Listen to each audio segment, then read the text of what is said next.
Olá, pessoal da segunda série, tudo bem com vocês?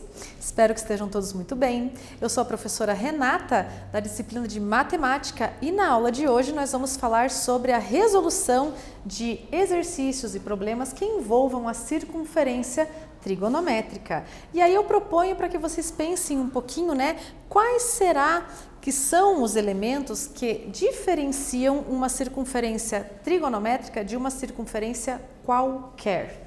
Já parou para pensar por que a gente chama essa aqui na matemática de circunferência trigonométrica e não somente de circunferência? Pois bem, a gente faz isso porque ela é uma circunferência que está localizada no plano cartesiano e tem características únicas, que são o raio unitário e o centro coincidindo com a origem do plano cartesiano, que tem então as coordenadas desse ponto 0 para x, 0 para y.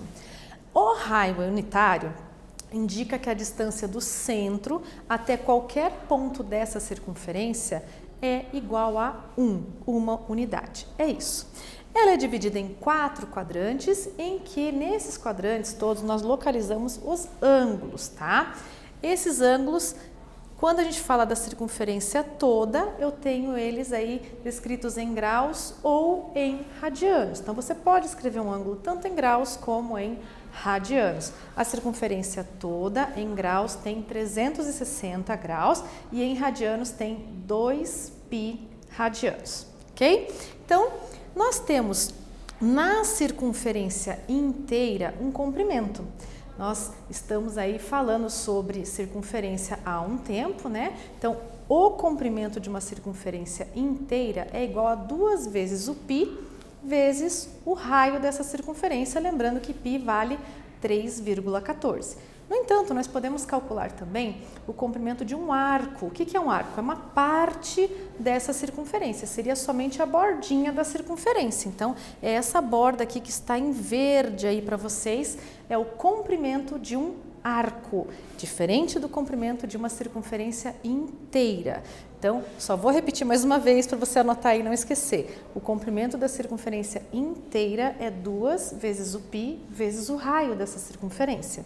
Aqui, neste comprimento de circunferência, eu vou relacionar com o ângulo central desse arco, tá? Porque o ângulo central aqui, vocês podem notar que ele é menor do que o ângulo de 360 graus, não é a volta toda. Então, como que eu calculo esse comprimento?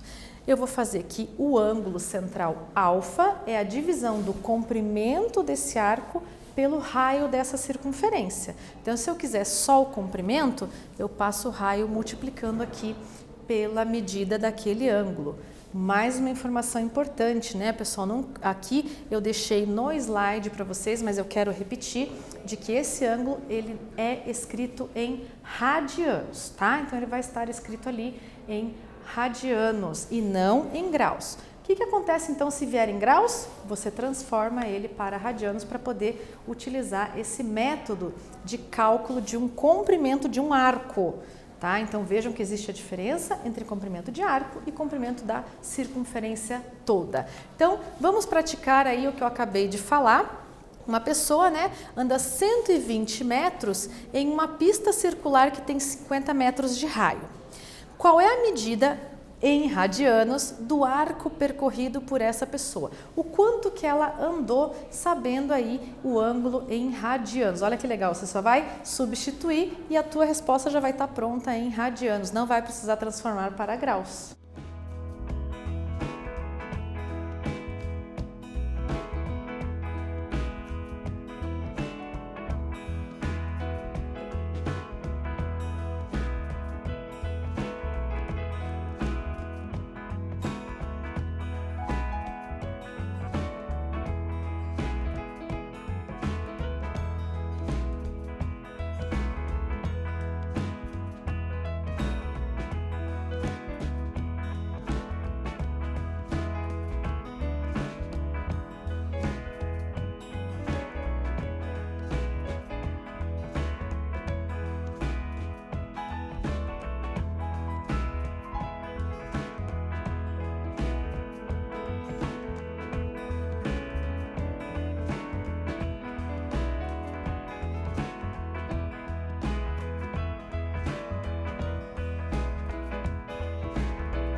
Vamos lá então, pessoal, vejam que nós vamos anotar aqui os dados desse problema primeiro, para depois poder resolver.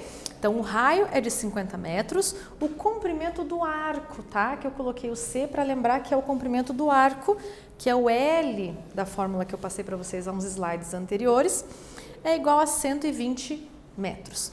Então, na hora de substituir, no comprimento eu vou colocar o 120, no raio eu vou colocar 50. Notem que eu posso fazer isso porque as duas medidas, tanto de comprimento quanto de raio, estão na mesma unidade de medida, tá? Se não estivessem, eu teria que deixá-las na mesma unidade de medida. Então, tá metro, metro, que vai simplificar.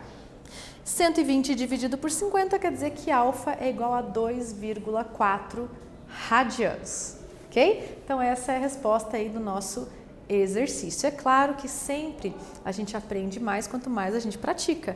Então, vamos para um próximo exercício que aí usa o desenho de um relógio, tá? Então, eu tenho um relógio e a hora foi ajustada exatamente para as 12 horas. Então, os dois ponteiros estão lá às 12 horas. Calcule as horas e os minutos que estará marcado esse relógio após o ponteiro menor percorrer um ângulo de 44 graus. Então, que horas será, né, com os minutos, quando o ponteiro menor é o ponteiro da hora, tá? Tiver percorrido 44 graus. Então, quando a gente tem um relógio de ponteiro, o ponteiro menor é o dos minutos, o maior é o das horas. De 0 a 1, a gente tem um ângulo específico na nossa circunferência lá.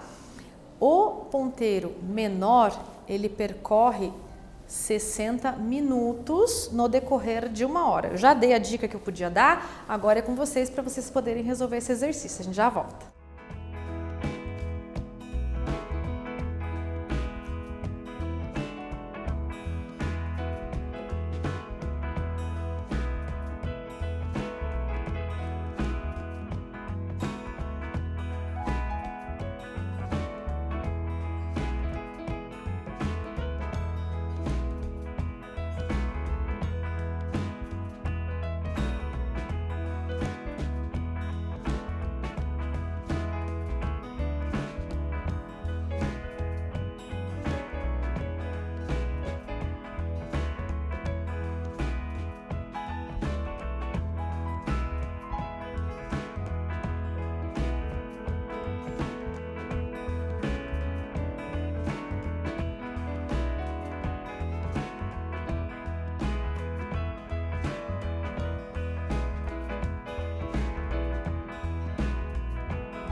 Vamos lá então, pessoal, para a resolução deste exercício. Nós temos que lembrar, ressaltar de que o ponteiro menor é o ponteiro das horas. Então, se ele está no 12, junto com o dos minutos, que é o maior, para ele chegar até 1 hora, né, no caso, ele vai percorrer 30 graus. Por que isso? Porque eu tenho a minha circunferência toda dividida em 12 partes. Então, 360 dividido por 12 equivale a 30 graus. Então, a distância do 12 até o 1 é de 30 graus. Do 1 até o 2, mais 30 graus. Então, nós sabemos que no enunciado, esse ponteiro menor, que é o das horas, percorreu 44 graus. O que acontece? De 0 a 1 já foram 30 graus. Né?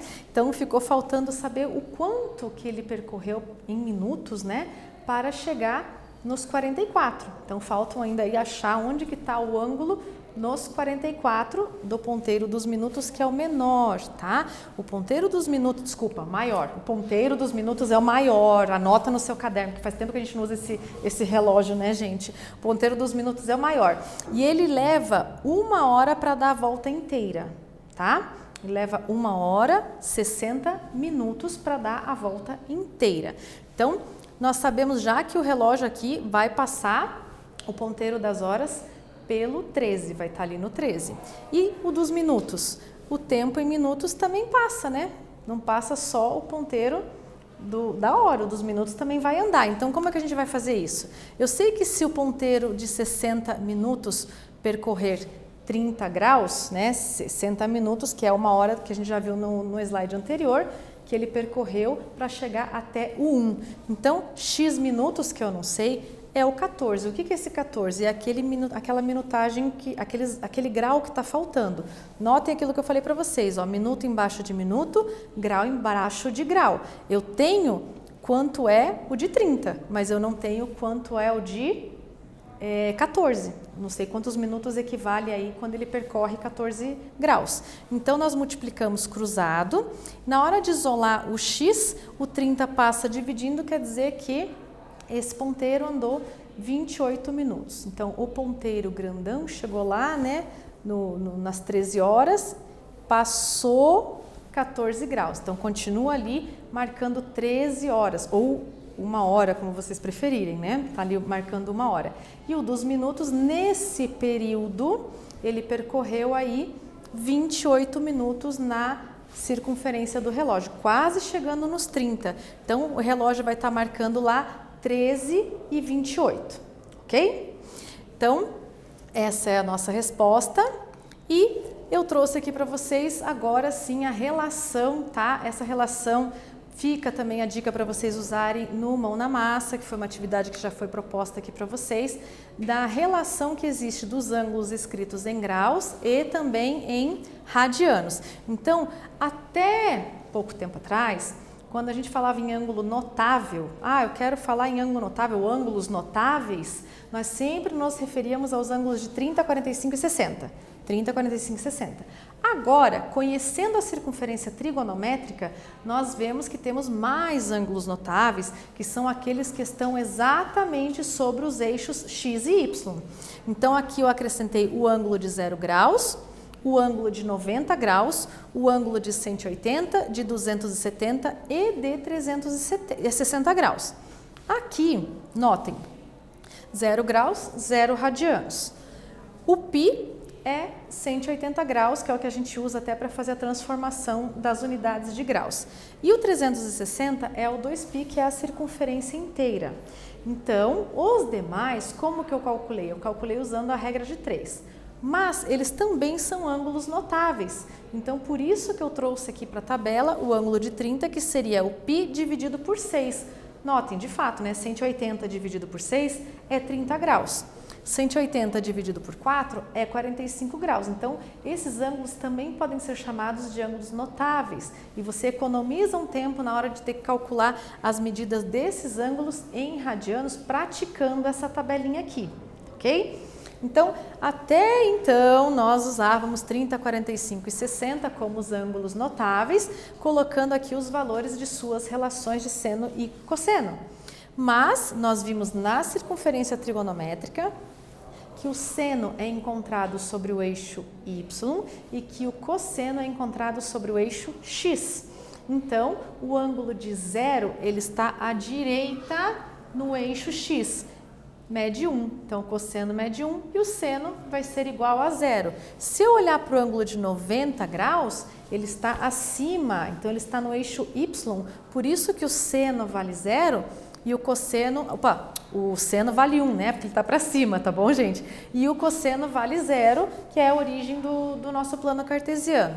Quando a gente olha para o 180, ele está sobre o eixo X à esquerda, então o seu cosseno é menos 1 e o seu seno é 0. Para o ângulo de 270, ele está para baixo no eixo Y, então o seno é menos 1 e o cosseno vale 0. E por fim, o ângulo de 360 graus, que tem as suas medidas iguais ao ângulo, né, de 0 graus, porque eles são coincidentes ali sobre o eixo X à direita, cosseno valendo 1 e o seno valendo 0. Para os valores de 30, 45 e 60, a gente usa ainda aquela regrinha, né? Do 1, 2, 3, 3, 2, 1, todo mundo sobre 2 e a raiz em quem não é 1.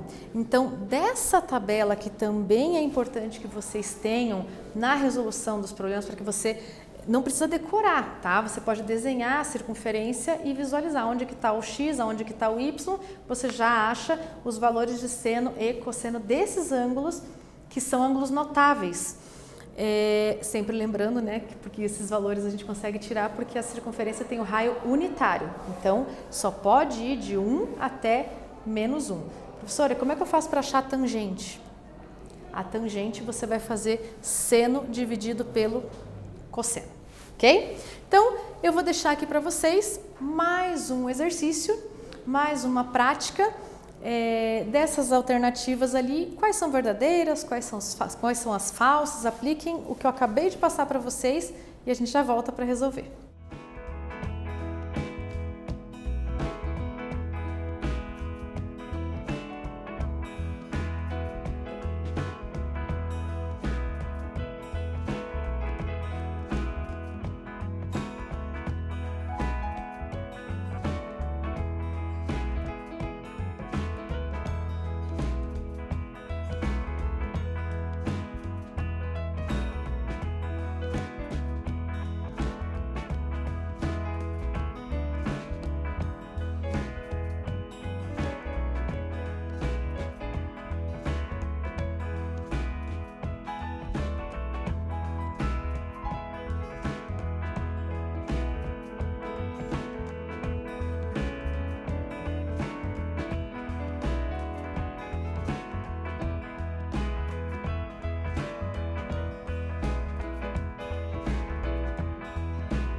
Vamos lá então, pessoal, analisando cada uma das alternativas. Então, cada uma delas, a primeira, seno de 225 menor do que cosseno de 225. Fazemos a redução desse ângulo ao primeiro quadrante. Ambos são correspondentes ao ângulo de 45 graus, porém com os sinais trocados, tá? Porque 225 graus está no terceiro quadrante. Seno e cosseno negativos, por isso sinal negativo. E aqui, menos raiz de 2 sobre 2 menor do que menos raiz de 2 sobre 2. De onde eu tirei o raiz de 2 sobre 2? Da tabela de valores das relações trigonométricas. Então, essa afirmação é uma afirmação falsa, porque esses dois são iguais. O seno e o cosseno de 225 têm o mesmo valor. Então, essa afirmação é falsa. Vamos lá para a letra B. Tangente de π sobre 3, que é 60, é maior do que tangente de π sobre 4, que é 45 graus. Então, aqui vejam que a gente já teve que transformar de radianos para graus. E se você tem aquela tua tabelinha completa, você já pesquisa lá e não precisa fazer essa transformação. Então, aqui, raiz de 3 é maior do que 1. Isso é verdadeiro, porque raiz de 3 é um número irracional aproximadamente igual a 1,73. Então, sim, essa segunda alternativa é verdadeira. Por fim, vamos analisar se cosseno de 270 é igual ao cosseno de 180. 270 está abaixo do eixo Y, então o seu cosseno é igual a zero. O cosseno de 180 graus não é zero, é menos 1, tá? Então ali eles não são iguais. O cosseno de 180 graus é menos 1. Essa alternativa é falsa. Aqui está dizendo que cosseno de 270 teria que ser zero para ser igual ao de 180 e não é. O 180 graus está à esquerda do eixo X e lá o X vale menos 1. Tá aqui, cosseno de 180 é igual a menos 1 em vermelho, bem grifado para você, indicando que essa alternativa é falsa. Então, na hora de marcar a tua resposta, você vai marcar somente a letra B, que é a única que é verdadeira, ok? Então, na aula de hoje, nós vimos exercícios, atividades que envolvem relações trigonométricas na circunferência. Eu espero que vocês continuem estudando, a gente se vê na próxima aula.